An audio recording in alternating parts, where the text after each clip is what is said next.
Senator Enzi mentioned, and of course he's right, that within a couple of weeks we are going to have a new president. Donald Trump will be inaugurated as president. And I think it is interesting that we listen to what Donald Trump said during the campaign.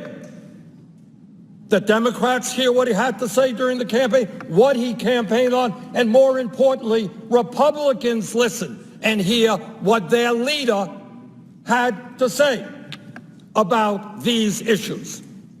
And this is what Donald Trump said, and he didn't say it once in the middle of the night. He didn't say it in an interview.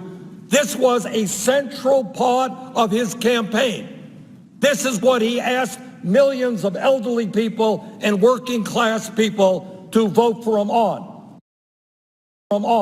These are the principles that Donald Trump ran and won the presidency on. On May 7th, 2015, Donald Trump tweeted, quote, "I was the first and only potential GOP candidate to state there will be no cuts to Social Security, Medicare, and Medicaid."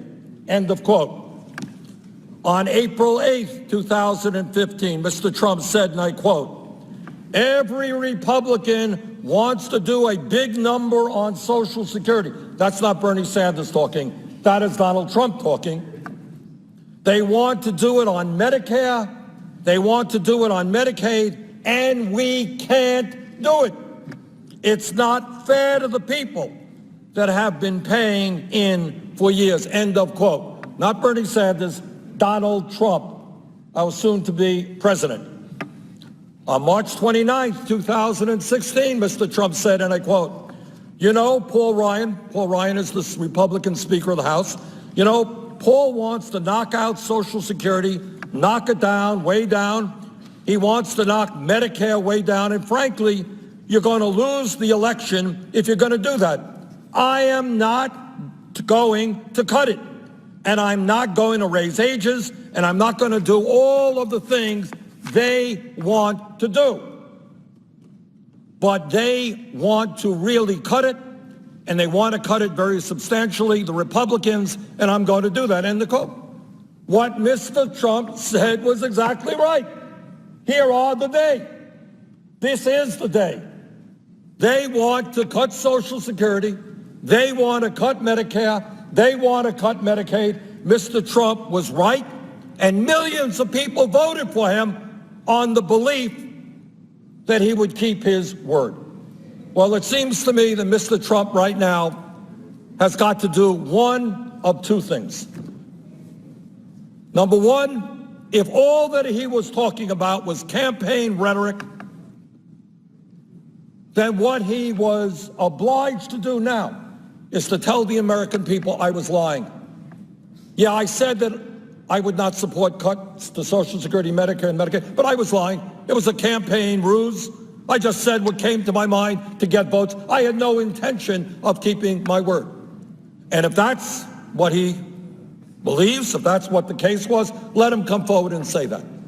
But if that is not what the case is, if he was sincere, then I would hope that tomorrow or maybe today he could send out a tweet and tell his Republican colleagues to stop wasting their time and all of our time. And for Mr. Trump to tell the American people that he will veto any proposal that cuts Medicare, that cuts Medicaid, and that cuts Social Security. And what we are talking about right now, let us be clear, no debate, that is exactly what this goal is. That's what this budget proposal is. It is to move toward the voucherization and the privatization of Medicare, to make massive cuts in Medicaid, throw millions of people off of health insurance. So there's a lot of responsibility on Mr. Trump's shoulders. But I would hope that he could save us a whole lot of time by telling the American people that he was sincere in what he said during the campaign, that he was not lying. And if that is the case, we can end this discussion and get into the serious business of how we create a quality health care system guaranteeing health care to all people in a cost-effective way. and with